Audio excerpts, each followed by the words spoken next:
à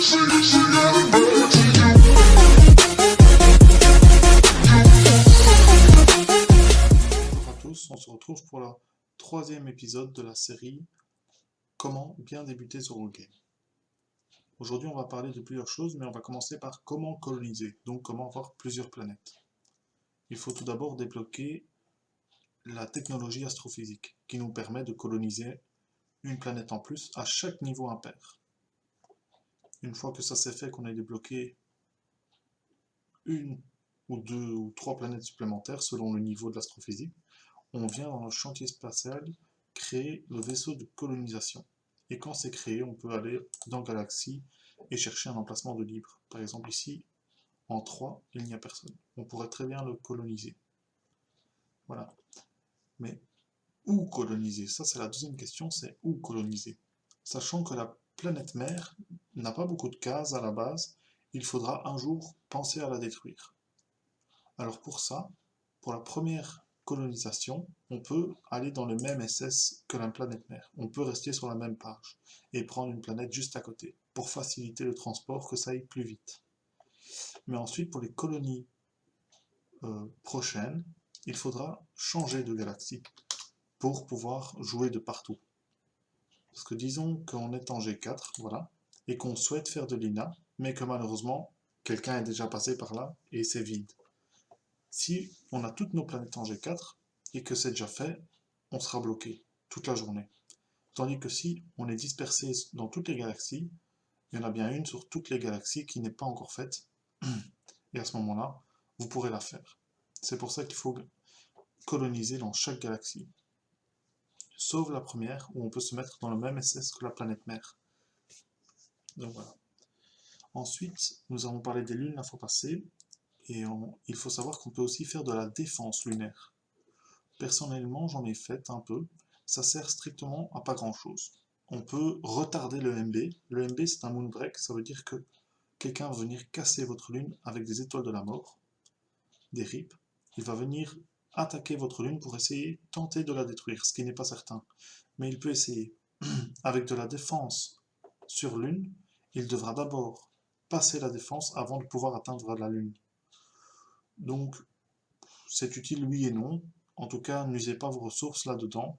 Si jamais un jour vous avez un surplus ou quoi, allez-y, mais n'utilisez pas les ressources pour ça principalement. Voilà. Je vous ai parlé des scripts aussi la fois passée, donc par exemple anti-game. Aujourd'hui, je peux vous parler de infocompte. C'est le tableau qui est ici en dessous. Pour avoir ce tableau, en fait, ce tableau résume un peu votre compte. On peut voir que j'ai par exemple 108 millions de points en mine, que en indestructible j'ai 136 millions de points, et en flotte 9 millions. Voilà, ça donne des petites informations comme ça. On peut aussi voir le nombre de points par jour, en moyenne. Voilà, on peut aussi voir la prod, ici. Ce qui se passe aussi, c'est qu'on peut avoir une aide si on débute et qu'on ne sait pas quoi construire sur son jeu. On peut cliquer ici sur la petite flèche tout à droite, et ça nous montre, voilà, ordre des mines et techno à construire. Donc Infocompte va nous guider et nous demander de construire, pour ma part en tout cas, le plasma 18, ensuite l'astrophysique, et puis enchaîner par des mines, avant de refaire une astro supplémentaire d'eux-mêmes, et de continuer mes mines. Après, il faut savoir que Infocompte ne va vous aider que pour tout ce qui concerne les mines, donc il va vous aider et vous demander de construire ces trois choses-ci. Il ne s'occupera pas du reste, il ne fera pas attention à l'énergie, rien du tout. Et pour les recherches, il ne vous demandera que l'astro et le plasma. Le reste, c'est à vous de décider. Il ne dira rien pour le reste. Voilà. Et pour installer Infocompte, il y a deux liens à télécharger. Tout d'abord, c'est TapperMonkey, je vous donnerai le lien de toute façon. Vous l'installez, et une fois que TapperMonkey est installé, le lien sera dans la description, vous allez installer Infocompte. Voilà, donc on peut voir que, voilà, mon tableau de bord. Ça c'est TapperMonkey, c'est... Oups, je sais pas c'est quoi. Je vais quitter, je sais pas c'est quoi, mais en tout cas, d'abord temps peur manqué et ensuite infocompte.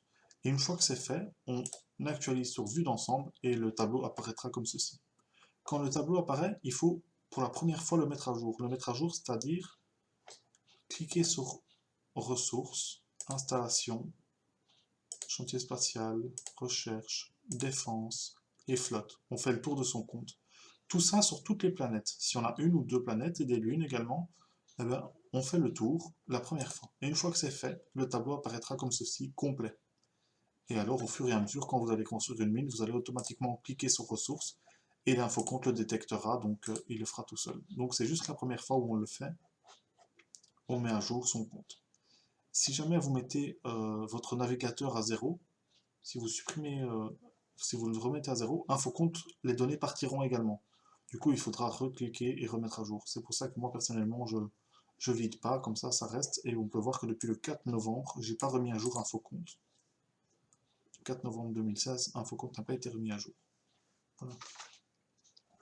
Alors, ce qui est amusant dans le game avant tout, c'est d'attaquer. Donc, ce qui concerne la flotte, chantier spatial, je conseillerais pour un début, de toute façon, il faut attaquer l'inactif, donc de se procurer des PT, des petits transporteurs, car ils consomment un peu plus que les grands transporteurs, mais ils vont plus vite. Et pour faire de l'inactif, c'est bien que ça aille vite. Donc je conseille pour faire de l'inactif les petits transporteurs, et pour ghoster, pour transporter les ressources, le soir, la nuit, quand vous n'êtes pas là, les grands transporteurs, parce qu'ils peuvent prendre une plus grosse quantité de ressources, mais aussi ils coûtent moins cher en déplacement. Les GT, les grands transporteurs, coûtent moins de 2 à déplacer que les PT. C'est pour ça que personnellement, je laisse une partie de mes PT à quai toute la nuit, avec la défense, pour la défendre évidemment, et mes grands transporteurs en ghost, à gauche, à droite, ça consomme moins. Voilà. Ensuite, on peut de toute façon faire des sondes d'espionnage, il faut en faire pour pouvoir espionner l'inactif. Ça, c'est le principal. Ensuite, avec le temps, on fait ce qu'on a envie. Hein. Si on a envie de devenir raider ou mineur, ça c'est selon. Mais je conseille un ghost, donc avec des grands transporteurs pour transporter les ressources, des sondes d'espionnage et des PT. Et voilà. Et vous faites selon ce que vous voulez, soit de vous laisser à quai, soit de vous prenez tout, toute la nuit, soit de vous laisser une partie à quai. Mais en tout cas, les grands transporteurs ne restent pas à quai, ils servent aux ghosts uniquement. Donc, voilà. On peut aussi se demander à quoi correspondent les points au classement. Les points au classement, par exemple ici 154 millions pour ma part, ça veut dire que j'ai utilisé 154 milliards de ressources. C'est-à-dire que 1 million de ressources utilisées est égal à 1000 points au classement.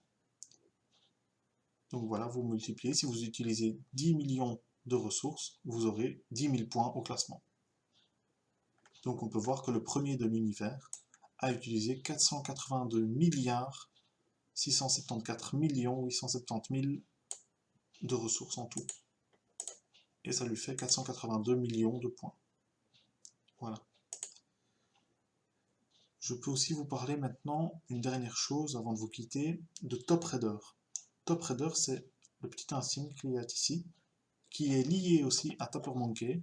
Donc ça, c'est déjà installé. Il faudra à ce moment-là juste alors installer le script Top Raider. Et Top Raider, je vais vous le montrer en direct, c'est ceci. C'est quand vous faites de l'inactif, vous récoltez vos rapports de combat, et ça nous fait un tableau sur la renta d'aujourd'hui où c'est toutes les 24 heures.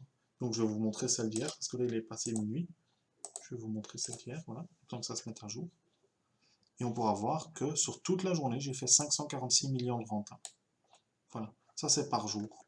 On peut aussi se mesurer aux adversaires en allant sur Top Raider de la semaine et voir que certains ont fait 2 milliards 800 millions de ressources sur la semaine. Et on est pourtant que mercredi. Hein. Donc ça va durer jusque... Ça se met à jour tous les dimanches, à minuit. Donc lundi à minuit. On peut se mesurer aux autres, voir un peu. Donc ça c'est sympa pour ceux qui font beaucoup d'inactifs. Hein. Sinon ça ne sert pas à grand chose. Et puis il faut faire attention parce que quand on poste des rapports sur Top Raider, c'est visible par tout le monde. Donc si on a envie d'être discret, c'est pas l'idéal. Voilà pour cette petite troisième vidéo. Une quatrième suivra peut-être. si vous avez des questions ou autres. Les liens de tous les scripts seront dans la description. Et merci à tous d'avoir regardé cette vidéo. Au revoir.